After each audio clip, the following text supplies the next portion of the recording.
The new moon in Sagittarius on December 19th comes at the end of the calendar year of 2025, but it marks a much more powerful moment of the turning of the season as it comes just before the sacred day of the solstice, in which our solar light is reborn. In the northern hemisphere where I live, these are the longest nights of the year. And up until the winter solstice, which will happen this year on December 21st, each night the night grows longer, the days shorter, and then the sun stands still. It appears to rise and set in the same location each day and night.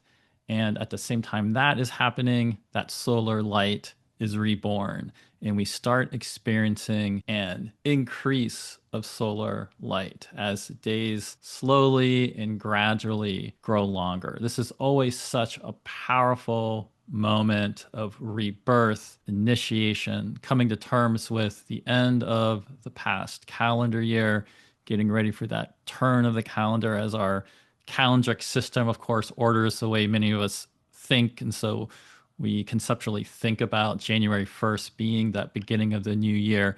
But the solstice always marks a really powerful charged turning of the season, which is very much like a new year, especially in the northern hemisphere, with it being this extreme of darkness and then return of the light. But if you're in the southern hemisphere and this is your summer solstice that you're about to experience, it's also extremely powerful. And this past year of 2025 has just brought so much extraordinary change to the world. I know it's been unsettling for many. There's been a lot of increased uncertainty. These are all themes that go with the Saturn Neptune cycle coming to an end and then beginning again early on in 2026. This new moon in Sagittarius is activating the Saturn Neptune combination. So it's really taking us to the heart of all the extraordinary change rippling all throughout the world. Now, as much dramatic change as has come in 2025, there is much more coming in 2026. And for those of you that have felt unsettled by all the changes of this past year, it's the kind of change coming that is really much more exciting. One thing about 2025 is it brought a lot of change and it was really initiating us into big changes and the new movements, but they also weren't totally taking shape. And in recent months, we've had Saturn move from Aries back into Pisces, Neptune move from Aries back into Pisces, Uranus move from Gemini back into Taurus, and especially in recent months since October, we had this really powerful grand water trine in effect between Jupiter and Cancer, Saturn and Neptune in Pisces, Mercury in Scorpio going backwards and forwards, Mars and Venus and the Sun all got in on this grand water trine at the same time. There was great dissolution. There was great emotional processing. It brought up the opportunity to really go deep within to your emotional current within, that soulful place within, and get in touch with what is needing to be released and let go amidst all these extraordinary collective changes that we're all experiencing together. And of course, we're all individually going through our own incredible personal metamorphosis. This is a time of metamorphosis. This is a time of transformation. Sometimes astrologers get made fun of for using the word transformation too much. But recently and going forward these next few months, we are in a process of personal and collective transformation. There's great dissolution and release of the past. There is some incredibly powerful new forms beginning to take shape, but we're just in the middle of that process. And that is one of the reasons why this new moon in Sagittarius is so powerful, because the new moon is forming a square aspect. This is a hard, catalyzing, tense, dramatic, but also change inducing aspect with Saturn and Neptune in Pisces. The new moon in Sagittarius is moving away from a square with Saturn into a square with Neptune. At the same time, Venus in Sagittarius is applying very closely to a square aspect with Saturn. And then by the end of the year, she will move into a square aspect with Neptune a few days later on December 23rd, just after the new moon. What makes this even more powerful is that this new moon is extremely out of bounds in southern declination. This puts the moon beyond the bounds of where the sun reaches at its greatest height or depth. And the sun is reaching in the northern hemisphere its greatest depth, its greatest descent, coming down low, this time of great darkness. And this new moon in Sagittarius is even more extremely out of bounds beyond that demarcation of the sun. This makes this new moon wild, extreme. All types of big visionary types of ideas and revelations could be coming up. It also means there could be increased frustration. There could be an increased sense of facing these limitations. And so you do want to do what you can to really connect with what is going to bring you joy and hope and faith in yourself, faith in what you can create and direct with your life. And one of the things about all of this is that there's so much changing, and yet we are coming up against this limitation and feeling of limitation and constraint and consequence and gravity that Saturn can bring, because the new moon is activating Saturn and moving into the square with Neptune, while Venus at the same time is doing the same thing. One of the things to keep in mind with this, if you are somebody feeling like you're up against the limits and limitations that are just not allowing you to fully leap out with everything that you want to be doing and creating right now, is we are really having to orient not only to how we're personally changing, but all the great collective changes going on in the world. And these limitations of Saturn can actually be creative. We need to come into relationship with the limitations that we are facing. In fact, creativity and really dynamic, authentic creativity requires limitations. We need something, some kind of limit or constraint to come up against. As I say, necessity is the mother of invention, and facing those limits, facing those constraints helps us figure out the forms available to pour our creativity into. And that is something we're going to be coming to terms with this new moon. But because it's coming at this powerful regeneration of the solstice, as it's coming at this powerful turning of a calendar year into very dynamic astrology that will be coming in January, this is an extremely powerful new moon to release what needs to be released and set intentions for what you deeply want to create. And if you're not sure yet of what you truly want to create, it's also a powerful new moon for doing just that. And because the moon is extremely out of bounds, allowing your imagination to really run wild and get in touch with what is it that you truly desire and truly want, and try to clarify that. What's so powerful is not only is the moon out of bounds, Mars in Capricorn is also out of bounds. Mars is out of bounds and exalted. And so Mars is coming to the end of a cycle with the sun, just as Venus is, which is a sense of something being released and let go and coming to terms with what you really desire to create. But within that process, great strategic action and productive action is possible with this exalted Mars. And not only is Mars and the moon out of bounds, but Venus is about to go out of bounds. So she will form her square with Saturn on December 20th. And then on December 22nd, Venus will go out of bounds.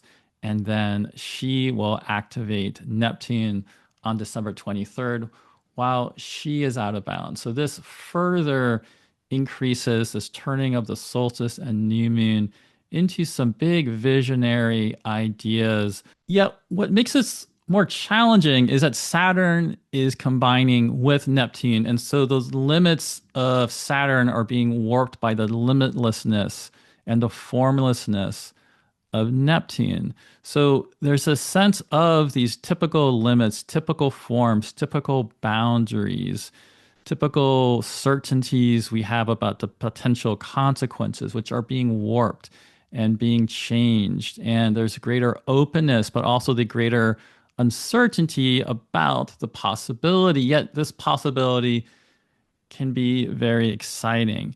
The thing is, though, this has been a process we've been going through this entire past year. And now we are coming to the end of this cycle. This is a cycle that began back in 1989. It begins again in 2026. The previous one went from 52 to 89. The one before that went from 1917 to 1952. You'll hear people in astrology talking about Saturn and Neptune. It's all about illusion and delusion. And this is a process we have to go through. There's great illusions that come up, great bubbles that get bursted, but also all sorts of new dimensions of reality that we can become aware of. We can realize deeper truths about ourselves and be awakened to deeper truths through this process of disillusionment. And real forms always come in and take shape. Reality always bends and shifts. And we can all feel how technologically and all other types of sociological changes going on around the world, that there is deep change happening. And so everything isn't an illusion that's going on right now. We actually need to orient to what is the real change happening for us and what can get us excited about the year ahead. That Saturn and Neptune conjunction coming in the first degree of Aries on February 20th is going to be so extremely powerful. There is a solar eclipse in Aquarius in the sign of Saturn in the days leading up to this. As we move through January into February, things will really be picking up and there'll be a great sense of change coming in pretty fast once we get into 2026. But at this new moon in Sagittarius, we are at the final time of Saturn and Neptune being in Pisces together, being so close together.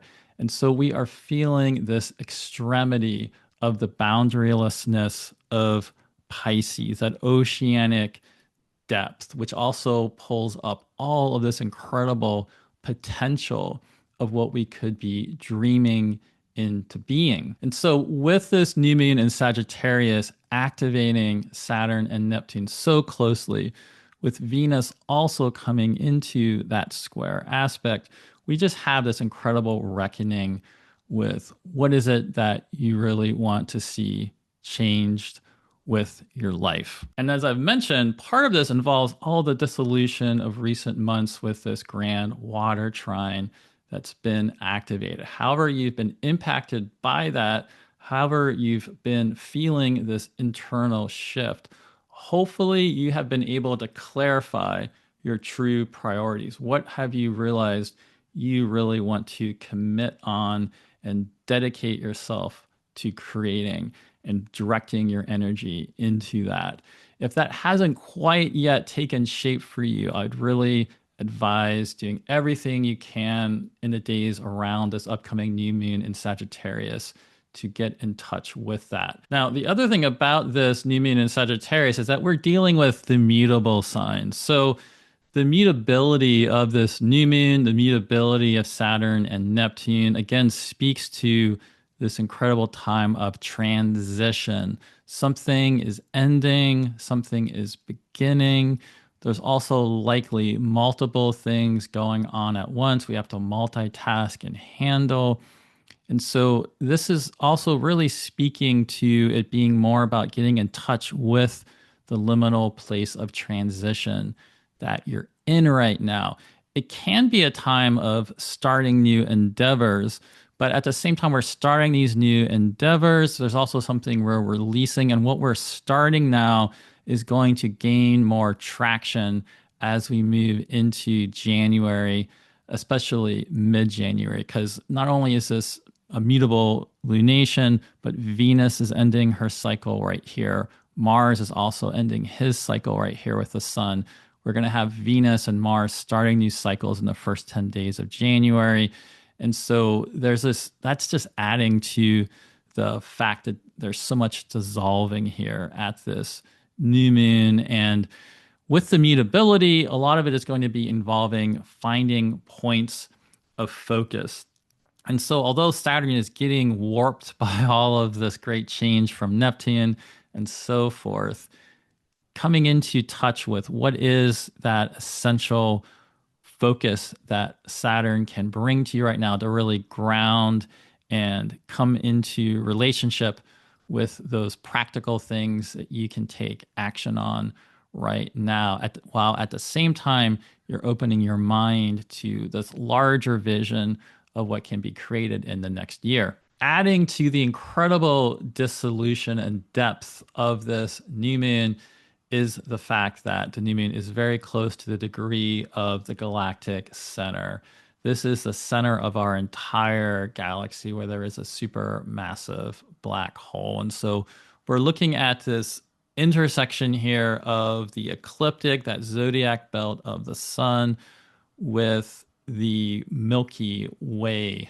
And so it's putting things in a much larger perspective.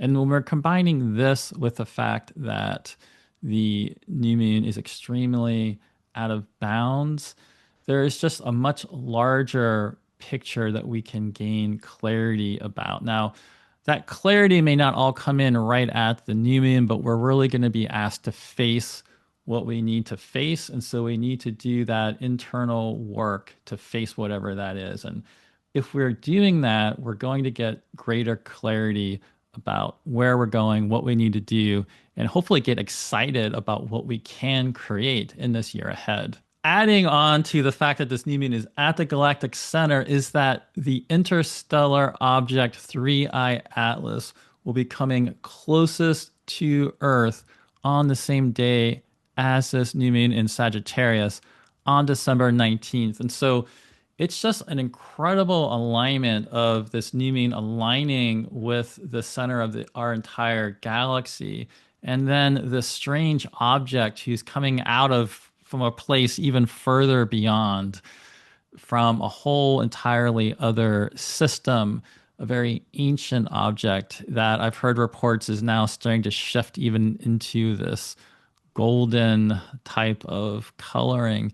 That 3i Atlas is coming in right now at the same time just really adds to this interdimensionality of what's going on. And what's so symbolically incredible about that to me is that I would already be thinking a new moon extremely out of bounds near the galactic center, forming a square to Saturn and Neptune at the final degrees of Pisces would be opening up some type of interdimensionality. This is just adding on to it. And so it really makes me think that there is something incredibly potent about your ability to dream and envision and then begin to align yourself with what you need to be doing to start working towards whatever that is as we come into this new moon in Sagittarius. Now, the other thing about this new moon is that Mercury is forming a square aspect with the lunar nodes. Mercury is applying to a square with the south node in Virgo and the north node in Pisces. Mercury is the ruler of the south node in Virgo. And that ruler of the north node in Pisces is Jupiter retrograde in Cancer. And Jupiter retrograde in Cancer is also the ruler of the new moon because the new moon in Sagittarius is in the domicile, the fiery home of Jupiter.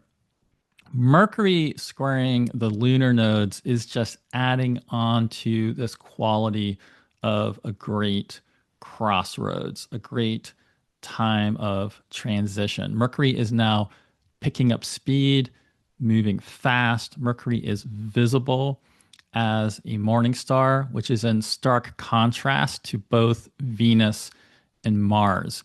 And so Mercury is in its opposite sign of Sagittarius at this new moon, but Mercury just in its synodic cycle is in a very powerful place of being able to see and in vision.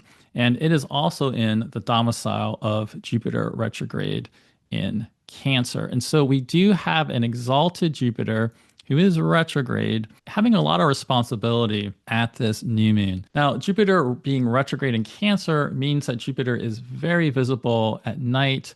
Jupiter will be getting increasingly brighter and brighter. And as I'll talk about in a moment, we're going to wax with this lunar cycle towards a very powerful full moon at the beginning of 2026 that will be aligned with Jupiter when Jupiter is getting at its most extreme brightness.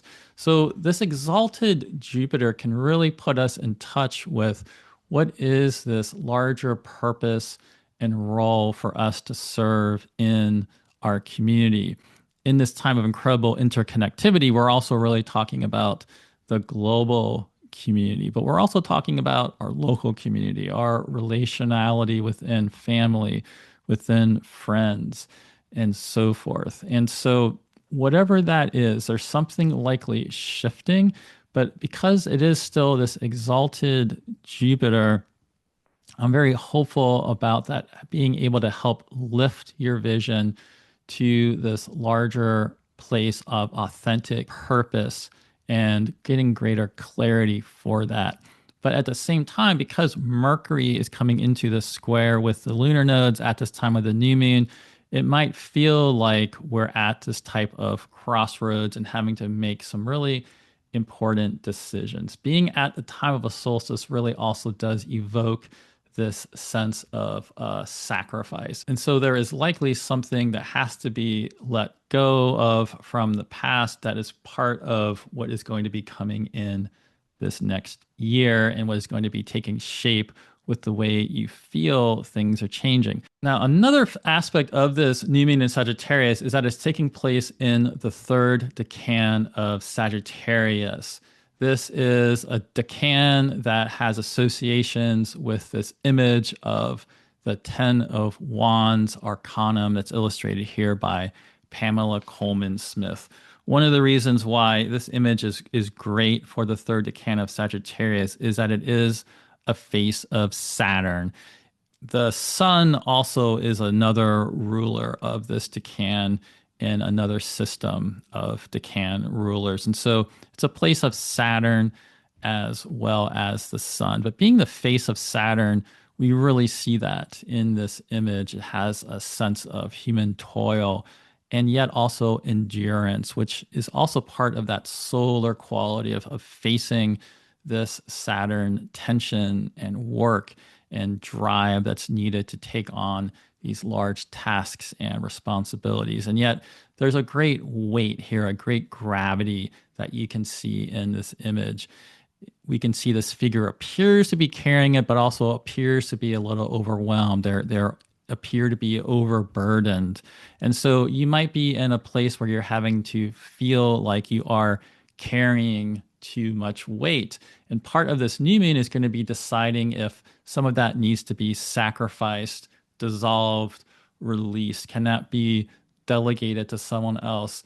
Are there some things that it's just too much to be doing right now, and that particular aspect needs to be let go of so you have more energy to focus on this other direction that is emerging for you right now? These are going to be really critical questions to ask.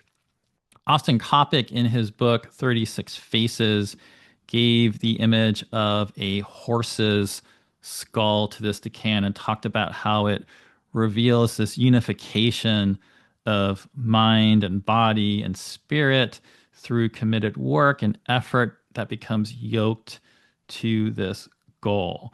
And he also emphasized this idea, though, that sometimes there can be this incredible drive to really bring this into creation, and yet we also have to face what needs to be sacrificed in order of pursuing whatever desires we have. And so this is something that is clearly coming up here to be reckoned with at this new moon in Sagittarius, especially because the new moon is forming a square to Saturn and Neptune. There's also a Hellenistic text, the 36 Airs, which syncretizes the goddess Ananke, the goddess necessity, to this third decan of Sagittarius. In Orphic cosmology, Ananke is a self-born serpent surrounding and splitting the world egg with Kronos, giving birth to Phanes or Eros, being really this primordial deity giving birth to really everything in the cosmos. Parmenides, the ancient philosopher, wrote that Ananke took the heavens that surround us and bound them to keep the limits of the stars. This is an image here that's illustrated from Plato's myth of in which Ananke is the mother of the fates, and they are threading and spinning and weaving the threads of destiny and fate. And you can see there are planetary spheres, each of which has a siren singing a song of that planetary sphere. And human souls are incarnating down through this as they are born with their natal chart and being assigned their guardian daimon who's going to oversee their destiny and so forth. And so this sense of Ananke, again, it really brings up this idea of facing the limits. Yet this can also catalyze our creativity. It can help us separate out and clarify our purpose. There's going to be certain possibilities that we can bind and become bound to, whereas other ones we realize need to be let go and dissolved. And so there can be a very sobering, grounding quality to this time. And because it's also this time of great transition, this mutable energy activating Saturn and Neptune and Pisces, it can feel very chaotic. And so we're going to need to have to endure some of these chaotic processes. But while we're doing that, really allow for the soulful, heightened awareness to develop and the deeper purpose and forms for creativity to emerge from within. A couple of days after the new moon is when we have the winter solstice. And what's so powerful about this is when the sun enters Capricorn. Here you can see the moon is 17 degrees ahead of the sun. So the winter solstice is timed with the moon just becoming visible and the moon reaching her first slimmer of crescent light. So we have this return of lunar light within this upcoming lunar cycle, timed with this rebirth of solar light. It just really adds on to all of the themes I've already been talking about. And then as we come to the end of 2025 and enter 2026, Mercury will be moving from a square with Saturn into a square with Neptune. So Mercury will essentially be doing the exact same thing that Venus and the Sagittarius new moon are doing. And as Mercury comes into the square with Neptune at the very beginning of the year and the end of this year, Mercury will also move out of bounds. And so as we flip the calendar year into 2026, we will have Mars out of bounds, Venus out of bounds, Mercury out of bounds, with Mercury activating Saturn and Neptune, with Venus and Mars coming to the end of their cycle, with this moon waxing towards fullness here. It's just an incredible, powerful time. And I would just really, again, advise using this time to really do a lot of deep inner searching, not really worrying yet about getting everything in motion, just trying to clarify things, clarifying the intentions you want to set and so forth. Things are really lining up this year really well with this concept of setting New Year's resolutions. And then on January 3rd, the moon will wax into fullness, into this incredibly powerful full moon in Cancer that's going to bring everything to a head just at the same time that Venus and Mars are at the very, very ending of their cycles. And so we're getting this incredible illumination here on January 3rd of the deep inner processes that we can be engaging at this time of the solstice and the new moon in Sagittarius. And so likely once we come into 2026 and we go through this big full moon in Cancer, there's going to be a lot illuminated and clarified for you about whatever types of internal processes you are dealing with and going through right now as you come into the new moon in Sagittarius. And so I hope whatever deep inner soul searching you go through at this time of the Sagittarius new moon will really kindle and light the fires of Sagittarian vision for what you truly want to create with your life. What do you want to do? Who do you want to be? This is a time of incredible dynamic change coming in 2026. There's really not enough that we can say about how much change is on the way. And so we're going to want to be engaging with that change in ways that are exciting for you. And so this new moon in Sagittarius is a perfect time to come into the reckoning with that in whatever ways you need to do that. Speaking of all of the change coming in 2026, if you are watching this video before December 20th, you still have time to sign up for my course, Mapping 2026. I've created this Mapping 2026 course to help you orient to and plan and prepare for the incredible transits and change coming in the year 2026. It's also an opportunity to just learn more about how to relate to the meaning of astrological transits in general for you. I will put a link below so you can read more about this course and sign up. This is also a great time to schedule an astrology consultation to think about and plan for all the change coming in the year ahead. My books are open for consultations, and I will put a link below to that as well. I also do offer mentorship and tutoring, and I've been really excited about some of the learning projects people have been bringing to me recently. And so if there is something you'd like to study more or create some type of curriculum around astrology with me, I'm available to do that. I can be very flexible to focus on whatever it is that you do want to learn about and study more. We can be very creative. That's also something that you can sign up for with me through my scheduler. I'm also going to put a link below to my Patreon. I have an active Patreon community. There are 3 different tiers.